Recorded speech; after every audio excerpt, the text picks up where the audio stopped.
오늘은 창조절의 마지막 주일입니다. 상처를 보듬어 주시고 새 살을 돋게 하시는 창조주 하나님의 영이 우리 가운데, 우리 안에서 발견되고 오늘도 새 희망으로 약동하는 우리 공동체가 되기를 마음 모아 기도합니다. 이스라엘 바벨론 포로기에 히브리 성서의 예언자들은 자국의 멸망을 하나님의 심판으로 이해했습니다. 야훼 하나님의 정의를 헌신짝처럼 하찮게 여긴 결과였다는 그러한 성찰로 받아들였습니다.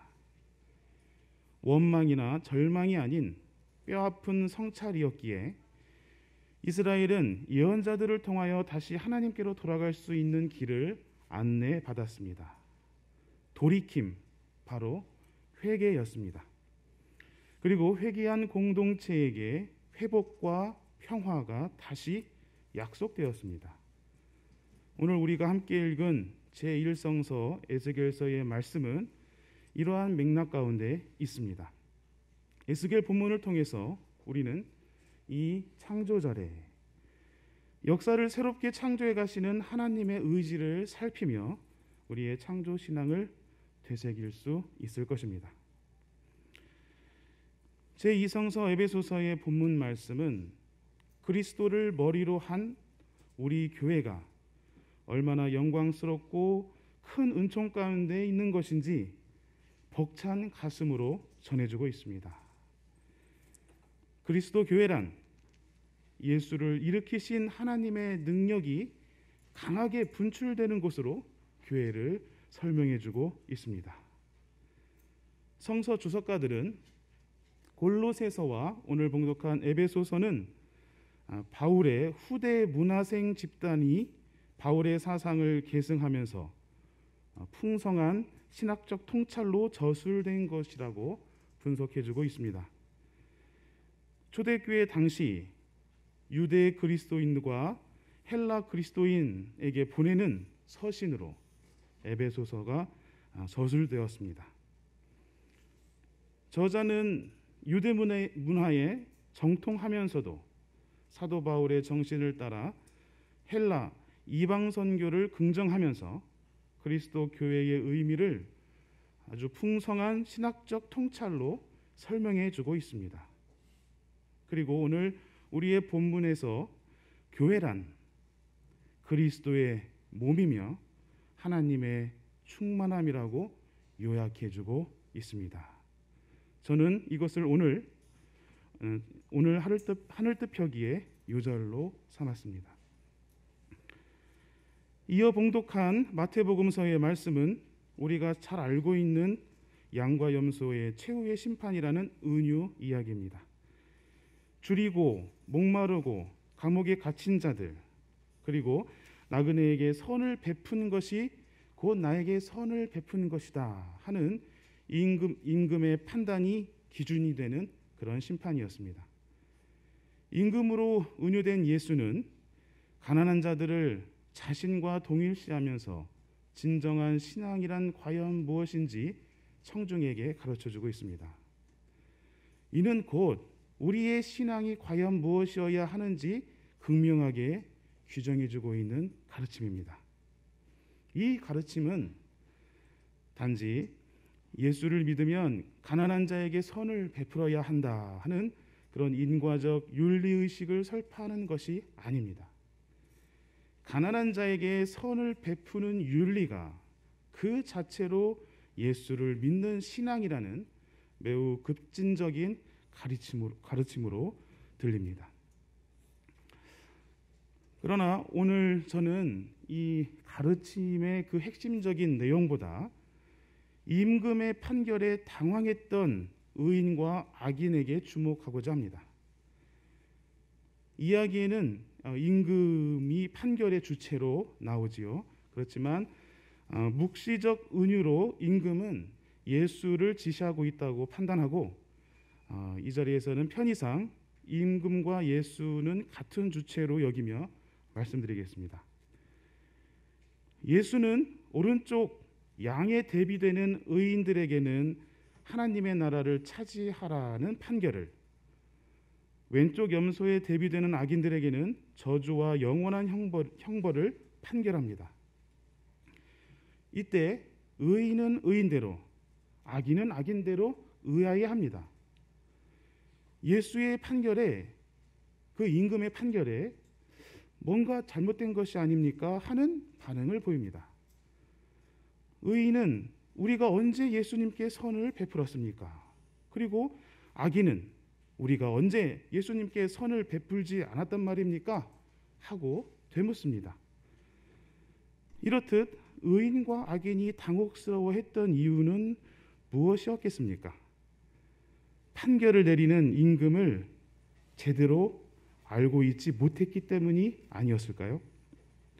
의인과 악인을 그렇게 당황하게 만든 이유는 너희가 진정 예수를, 조금 더 확장해서 너희가 진정 하나님을 제대로 알고 있느냐고 묻기 위한 그러한 문학적 설정이 아니었을까요? 너희가 하나님을 제대로 아느냐 하는 물음은 오늘 함께 봉독한 읽은 세 개의 본문을 관통하고 있는 물음입니다.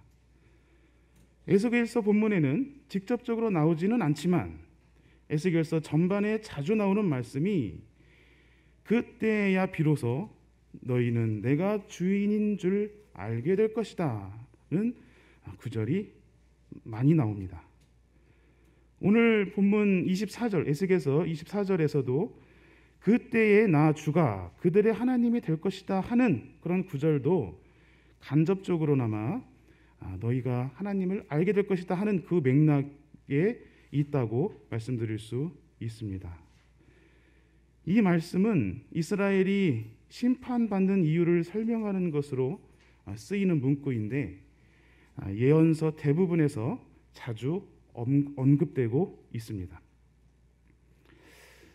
에베소 본문에서도 하나님을 아는 문제는 전제되어 있습니다.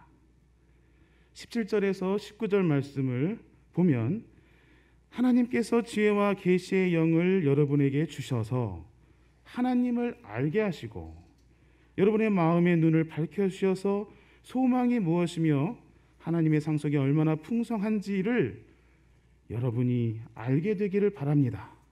또한 강한 힘으로 활동하시는 하나님의 능력이 얼마나 큰지를 여러분이 알기 바랍니다 하고 기록되어 있습니다.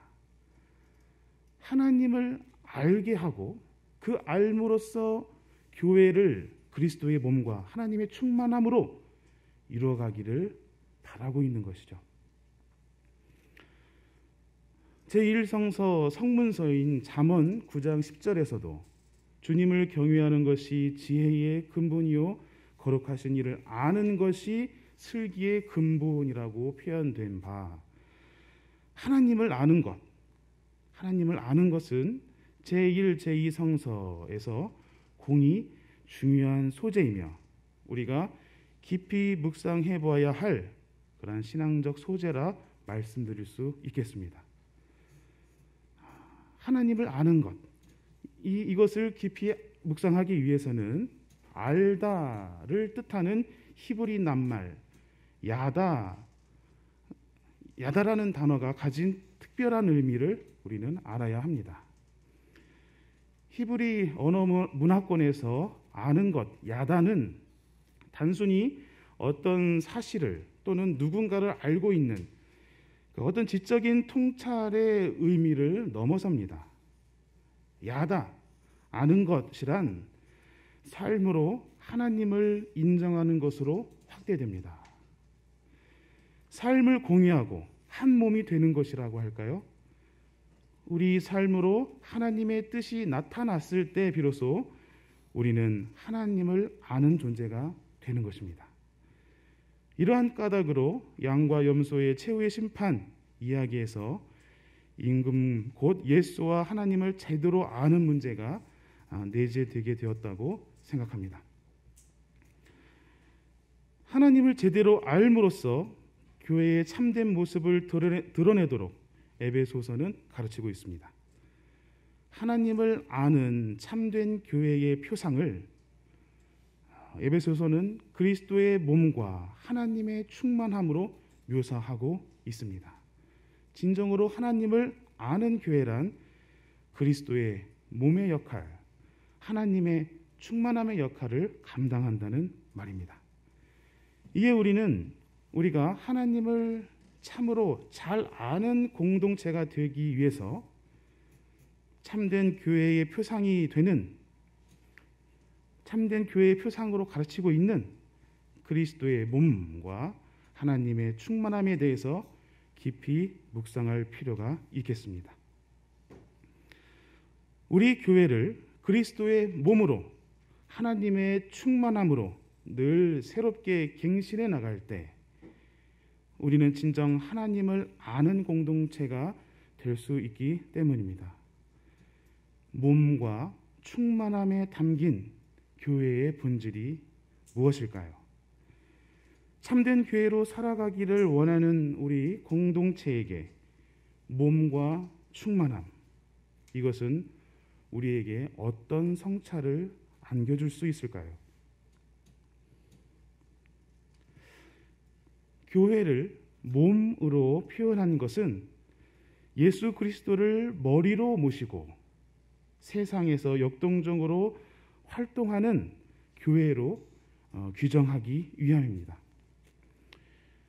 교회란 머리에 부활하신 그리스도를 모시고 세상 가운데 생동하는 몸이라는 것입니다. 그리스도의 부활 사건은 하나님의 신실하신 의지를 선포한 사건이었습니다. 진리를 위해 투쟁하는 백성들에게 최종 승리를 확약시켜 주신 사건이었습니다.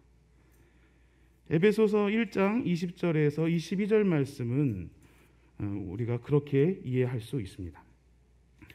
높은 것은 깎고 낮은 이들을 높여 길을 평탄케 하시는 나의 진리는 결코 좌절되지 않는다 하는 이러한 하나님의 의지가 예수 그리스도의 부활 사건에 투영된 것입니다. 그리스도의 부활 사건으로 하나님의 의지가 이어졌듯이 교회는 그리스도를 머리로 모심으로써 자연히 하나님과도 연결되게 되었습니다. 하나님과 그리스도 그리고 교회가 하나의 유기체로 이어진 것입니다. 그리고 그 교회는 세상 가운데서 머리이신 그리스도를 따라 하나님의 의지를 수행하는 몸이 되는 것이죠. 그리스도의 몸인 교회, 이것은 교회란 하나님의 뜻을 회방하는 악의 세력에 의해 결코 좌절될 수 없는 부활 사건의 공동체라는 선언입니다. 그리고 하나님과 그리고 그리스도와 하나의 유기체가 되어 세상에서 끊임없이 불의에 저항하는 공동체라는 것을 뜻합니다.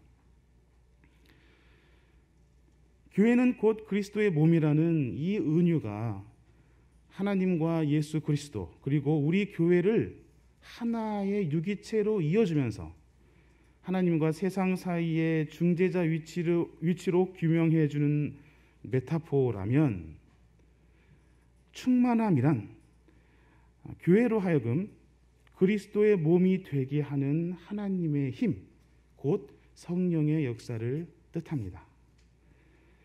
하나님의 영이 땅을 충만케 하신다 하는 사상은 제1성서에서 종종 발견됩니다.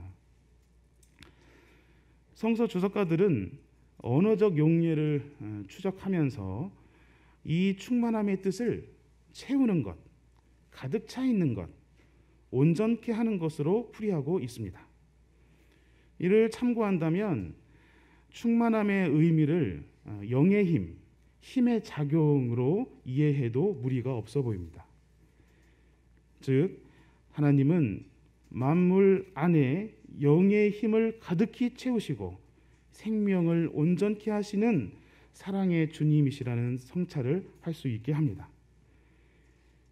영을 가득 채워서 만물에 자기 생명이 온전케 되도록 사랑을 베푸시는 분으로 우리는 이해할 수 있습니다. 이처럼 하나님의 영은 생명력을 채우는 사랑임을 알 수 있습니다. 따라서 교회는 하나님의 충만함이다 하는 이 정언은 교회란 사랑의 힘으로 채워지고 또 온전해지는 공동체라는 것을 뜻합니다. 그리고 나아가 세상의 모든 지체들에게 사랑으로 영의 힘을 공급하여 잃어버린 또는 빼앗긴 생명력을 다시 온전케 하는 사명이 교회에게 주어졌음을 알게 합니다. 그리스도의 몸으로서 교회는 하나의 유기체를 형성하고 세상과 하나님 사이에 교회의 위치를 자리매김하게 해줍니다. 교회의 존재론적 서술입니다. 한편 하나님의 충만함으로써 교회가 공급받아야 할 신비한 힘에 대하여 그리고 교회의 생명력의 근원에 관한 묘사입니다. 이렇게 교회를 설명하는 몸과 충만함은 이렇게 다른 각도에서 묘사되면서도 서로 조합되기도 하면서 그 의미를 풍성하게 전해주고 있습니다.